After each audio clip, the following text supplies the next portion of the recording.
Non, c'est des bêtises. Le veau d'or, c'est une avéra. C'est une avéra, mais cette avéra, elle est voulue par Hachem pour pouvoir amener d'autres choses après. Il crée une situation de clash comme ça, que cette situation, elle va amener d'autres choses. Mais les gens, ils vont avec la logique. Ouais, mon fils, il ne veut pas faire la Torah, il a 14-15 ans, il commence à faire des bêtises, des trucs, il sort la nuit, il fait des trucs. Attends, mon ami. Attends, sois patient. Alors tout de suite, c'est les nerfs, tout de suite, c'est la guerre, tout truc, avec le conjoint, avec le truc, elle n'est pas comme je veux, il n'est pas comme truc, et elle ne veut pas faire quelqu'un. J'avais un ami, il a fait tchouva, et sa femme, elle a mis du temps, à réagir. Elle n'a pas fait tchouva tout de suite. Donc elle regardait la télévision Shabbat pendant que lui faisait kidouche, et il chantait les chants de Shabbat, elle regardait la télé, tout. Il y avait les enfants au milieu, il m'a dit c'est impossible, je peux plus. Il dit qu'est-ce qui est impossible? Qu'est-ce qui est impossible? Attends, avant tu étais comme elle, oui. Alors qu'est-ce qui est impossible? Tu vois bien où tu es aujourd'hui. Si on avait appliqué ce que toi tu as dans la tête, toi aussi on t'aurait balancé, oui. Alors qu'est-ce que tu as? Reste tranquille, c'est tout. Alors il devenait fou, il venait en Israël en vacances, il me dit elle va à la plage, qu'est-ce que je fais? Il me dit il faut que tu l'accompagnes. Il me dit comment à la plage? Je dis qu'est-ce qui va l'accompagner si tu ne l'accompagnes pas? Va avec elle à la plage, qu'est-ce qu'il y a? Mais tu es fou, tu te rends compte, je vais aller à la... Je dis qu'est-ce qu'il y a? Va à la plage, accompagne-la, reste avec elle. Bon, Hachem, après, elle a fait tchouva, et après, c'est lui qui est en arrière maintenant. C'est lui qui peine, maintenant il bave. Il n'y a pas de logique. La logique, c'est que Hachem, il aime ses créatures. Peu importe, quelqu'un fait la Torah ou ne fait pas la Torah.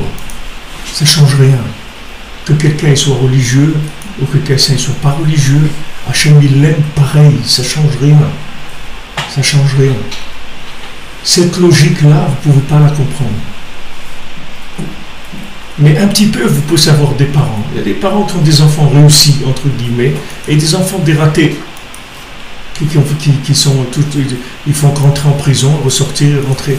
Mais vous croyez que maman, elle aime pas plus que l'autre? C'est pareil pour elle. Au contraire, c'est possible qu'elle aime plus celui qu'ils ont tout le temps, parce qu'elle a plus de peine pour lui que l'autre qui a réussi. On ne sait pas, la logique d'Hachem, on ne la connaît pas.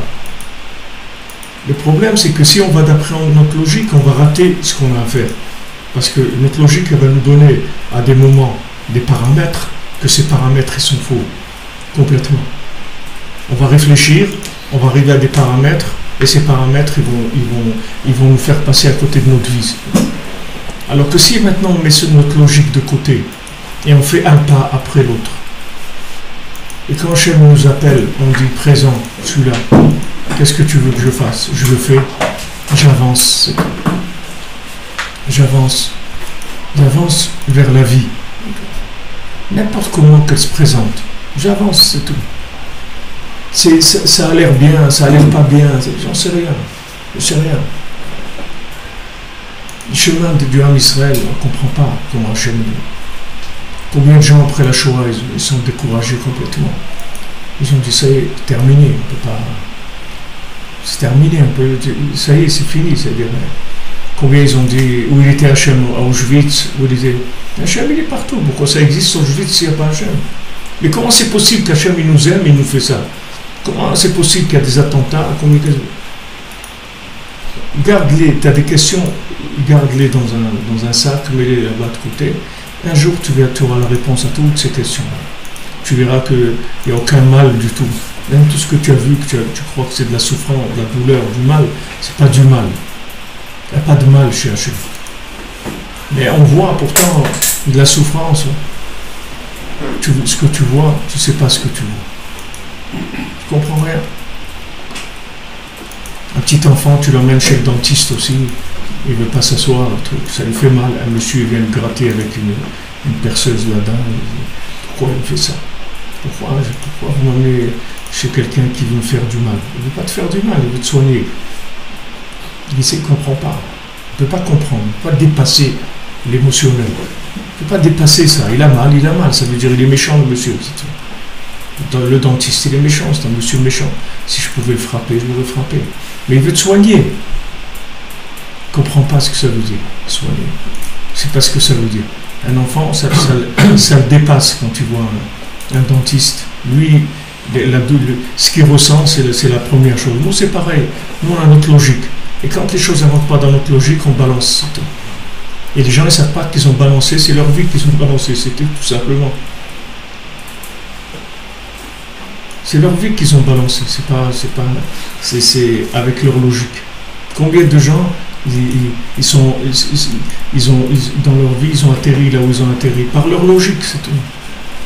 Alors que les gens qui sont restés ouverts à la Emouna, au chemin d'Hachem, ils sont arrivés exactement à ce qu'ils devaient faire dans ce monde. Ils ont réussi leur vie. La Emouna en soi, c'est une réussite. Il n'y a pas besoin de voir des résultats.